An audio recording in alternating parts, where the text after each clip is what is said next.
Okay, welcome to the Topsoil Podcast. Appreciate you tuning back in. This is finally the finish of our third week. Wow. We made it. Episode 15. So Friday Fire format, we just kind of try to sum the week up, talk about maybe something that's important to us, and takeaways on the week. Big week. Awesome week. Great feedback as well. What's on your mind, Mitch? So I think a couple awesome guests to come in. We like that format a lot. Michael Vitito, Michael Cavan coming in, talking about their experiences. Michael Vitito as doing a lot of interseed and doing a lot of research, doing his homework on cover crops and multi-species cover crops and diversity. Michael Cavan coming in as a first-year cover crop guy. And I think some of the biggest takeaways that I look at on choosing diverse mixes of cover crops and interseeding is you've got to look at what is your goal and select your species for that goal. So understanding what do I want to do? What are each individual species of cover crop going to give me? Am I going for organic matter? Am I going for weed suppression? Am I going for getting diversity in my microbes? I think it's important to know what you're looking for, do the homework before you jump in, and then know where you start and monitor, make sure that you're getting the goals that you want. And we can see things turn around quick, like with Michael Vitito with his interseed stuff. We've seen massive improvements quickly, but it depends on what improvements you want to look for. I'm talking about massive improvements with the soil. The improvements with yield and bottom line economics, that's what can take some time to get built up. So having a variety of goals can I think help that you can monitor progress in multiple areas. But what do you think for this week? Well, yeah, I really liked when Michael talked about his chemical program. I know that's one thing that often gets overlooked in the conversation of cover crops. But when you're going to an interseeding perspective, even if you look at some of Megan Anderson's research up at Iowa State on chemical interactions with cover crops, which is really good to understand on some of these residuals. And I know everybody's always trying to push that envelope early with these cover crop windows. So if you're flying with an airplane, or you're the new things, putting it on with a Hagee Highboy, or you're getting creative some other way, understanding your chemical interactions is very important. I thought Michael did a great job of touching on that. I also appreciated Michael Cavan from DMZ here in Ainsworth coming on and kind of sharing some of as a first time cover cropper's perspective. They were jumping in. I was impressed on that.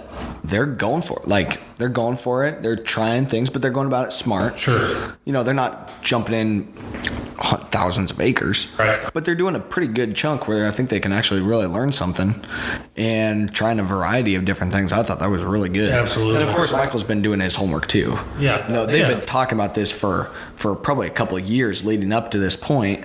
And it's, a conservation-minded group of farmers already, but needed that little nudge to kind of take the leap, and pretty cool that Michael was able to help him do that. Yeah, and I think it's always interesting too, when we were 2 weeks ago maybe talking a little bit about direct marketing, and that was a good conversation that we had, but I think it's interesting to see a guy like Michael who kind of jumped in real small, right, and tried a little bit, and then it came just a little bit more, and then it was more, and now he talked a little bit about what he's trying to do long term, buying some cattle and maybe going after some markets that way. So it's just interesting to watch this progression of these guys over time. Right. And what led up to this point too? Michael Vitito has had a good story about that. That okay, you get interested in one thing, then that leads to another, and you continue to improve, even though there's some other farms that nothing's really changed all that much versus 5 years ago. Right. So interesting to see what that progression looks like and what it would take to do more. Yeah. I thought it was cool. Yeah, no, I thought the content that those guys had was great. Yeah. And we got such good feedback. I mean, keep that stuff coming in. We always appreciate hearing from you guys out there. Yeah. What you like, what you don't like, questions you have. I know Michael got bombarded with questions. I know I was getting hit up with questions, Facebook, on what Michael Twitter, was doing. On our their email as well. That was awesome. Yeah. So And really, we'll have more guests coming in here soon too. yeah, absolutely. Yep. So something for my kind of Friday Fire Now thing to just kind of rant on here real quick is about how we are applying fertilizer as far as what choices are we making that goes into doing that. And what I'm getting at is applying fertilizer based on crop removal versus based on soil tests and tissue samples and agronomic tools. And this boils back to the soil is a dynamic system, consistently changing. It's not a numerical equation. And that's gets me revved up that you can't just say, okay, we're collecting this many bushels from these acres of the fields and we're going to put that back through a numerical equation and put back on nitrogen and phosphorus and potassium and call it good. That is not sustainable. That takes the agronomy and science and understanding of the soil and listening to the soil completely out of the equation. And that is the wrong way to do it. It's the easy way to do it, and it's quick. Just to plug it into an equation, turn it back around, boom, here you go. Easy. But there's so many tools that we can help to do things better. Sure. And when we're looking at only a couple parameters and fertilizing for only a couple parameters like nitrogen, phosphorus, potassium, and lime, which is what most guys are doing, with calcium and magnesium.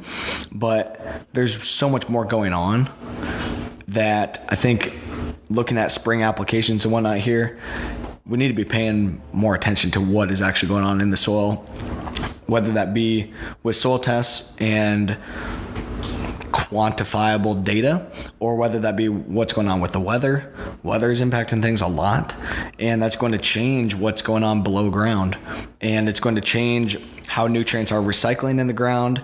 It's going to change what was left over from our crop residue from the year before. So when we're taking crop removal, yeah, we're taking off bushels and we're taking grain off of the field. We need to put that back, but I don't think we can do it in just a numerical equation. And there's just way better ways to do it. Eventually, what's happening in agriculture, and you can look at it from a wide range of things, is everybody's trying to take the art form out of it and make it scientific, make it a cookie cutter recipe. And we talked a little bit about that before. Everybody wants a cookie cutter. I don't care what it is. If you go and you're trying to trade stocks in the stock market, if you're trying to, it's natural human behavior. Right. Tell me how to look at X and get Y. You know what I mean? Like people try to make it linear. Yeah. And the soil is not linear. Exactly. And I think that's what we've seen too is cause frustration with all the soil health testing that we're doing. Is this stuff is changing all over the place, and we go, what is going on? This is changing like crazy. Why is it not being consistent? Sure. It's not supposed to be consistent. If it was consistent all the time and never changed, it would be dead. Right. So it's a good thing that it is changing. Now what we have to do is figure out what is influencing it, why is it changing, and we can help our soils based on that knowledge. Sure. Yeah, I think that there was some good content there from Michael, and I think he alluded to some of that too. I like your points. I also wanted to bring up one thing just from my end on what I thought was kind of a takeaway for the week. Really had to deal with starting small. Michael emphasized that you're making big time changes in your operations when you're moving to these type of systems. Like you're saying, we're influencing things that we don't even necessarily know. Right. And so much when you're going on farming below from a ground. biological standpoint, we're also filming live on location today. So if you hear some stuff going through here, it's good, but I hope it doesn't affect things too much here. But you're affecting biology, which is not linear, and that's what Mitchell's saying here. And so you start small, understand, get your feet underneath you. Start on corn stalks, go into soybeans. He made that comment when you're looking at rye. That you can, if you're looking and trying to measure your outputs, sometimes that's the easiest start, and so that you don't get discouraged, that you don't run into problems that we don't quite understand yet.